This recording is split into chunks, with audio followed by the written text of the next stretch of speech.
I know this sounds really complicated, and believe me, it really, really is. And that is that we really collect through a consensus.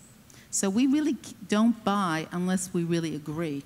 Now you can, the other day we had a wonderful experience where we kind of maybe saved a marriage by saying, well, maybe flip a coin. But actually we don't flip a coin. We fight it out. Now you can say, is that a good way to live your life, fighting all the time? Well, call it fighting or call it persuasion, commitment, a conviction. So if one of us is truly convicted, if we have a conviction, an instinct, an idea that we feel drives our interest in a particular piece and the other members of the family are not interested, the amount of conversation, the amount of interaction, the amount of research that each of us has to do to convince the others to make that leap in itself is a dialogue for life. So, like now you can say, what conversation are you going to have with a 9-year-old? So our Samuel said to us the other day, Grandma, I didn't know that a painting can be made out of chocolate. Well, yeah, he walked in the collection and he saw this work by Kelly Walker, and he actually uses chocolate as a paint. He thought it was so amazing. And he said, could I bring my class here?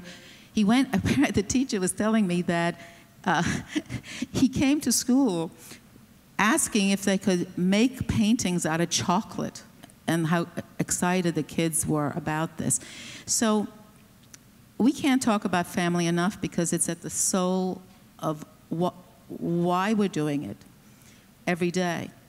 It means that we are always in conversation because after all, contemporary art is not just a thing, it's about the world itself.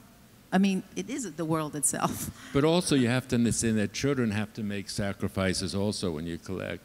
When our daughter was in high school, she was sent home one day because her tuition wasn't paid.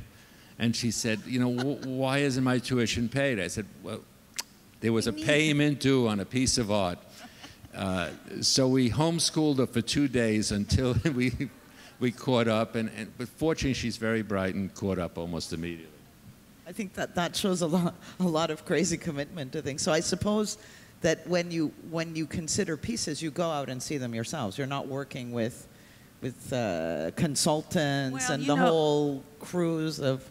You know, we started this journey together started 46 years ago. So you didn't have the systems in place that you have today. Correct. I mean, I'm not going to tell you that I'm against someone going to an intelligent advisor. Absolutely. Or going to all the brilliant people that are out there to help you start a collection.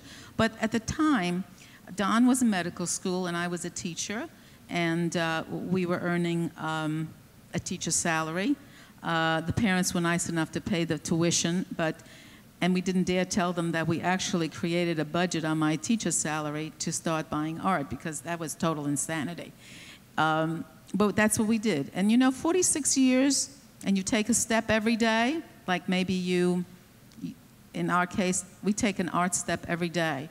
Every day we move closer to buying another work of art, as we did here at this fair. We actually, those steps began in Abu Dhabi 2 years ago, coming to this region, and at first we really didn't quite understand what we were looking at. And it's interesting, spending 5 days here, we moved that much closer to understanding and making commitments in art that was incomprehensible to us 2 or 3 years ago. So it feels fast, but it's kind of slow and fast, and commitments take a while, you know. You know, just another, I always get the asides, Mary gets the rest. You know, everyone always speaks about art being global. And in a real sense, art eventually has to become global. In order for an artist to really succeed, he has to succeed on the competitive world stage. But we should never forget that art is, in another sense, a very local phenomenon.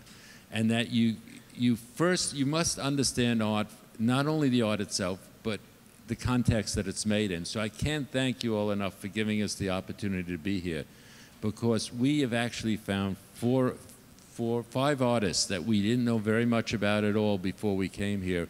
And seeing it in this context, we really were really super impressed and made a commitment to the art. So it's really a two-way street. I mean, art fairs are fantastic things because it gives you an opportunity to see an enormous amount of art in a very short time. And it allows you to see art from elsewhere. Don, I mean, we travel all the time. We go everywhere around. We go to so many parts of the world. But if it wasn't for the art fair, I mean, I don't know, in a way it brings the whole world to one place.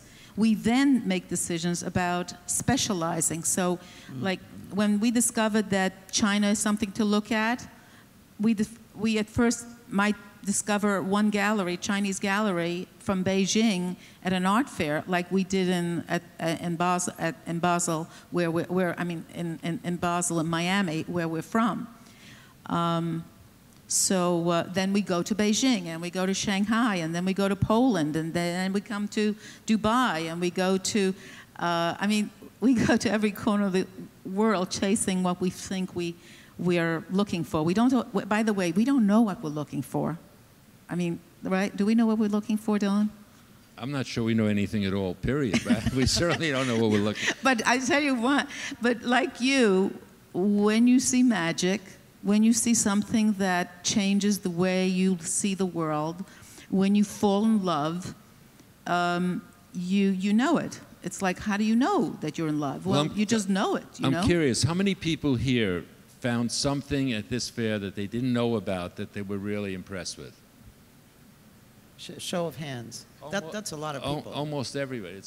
By the way, this is much better than China. We spoke to a bunch of students in China, and when we asked a question, no one would raise their hand. So we finally had to give them notes to fill out to say whether they knew the answer. But anyway, this is the great thing about an art fair. Now, are you going to buy everything that was interesting at this art fair? No, but you're going to go back to the galleries, you're going to talk to them, you're going to think about it, and this is how you collect.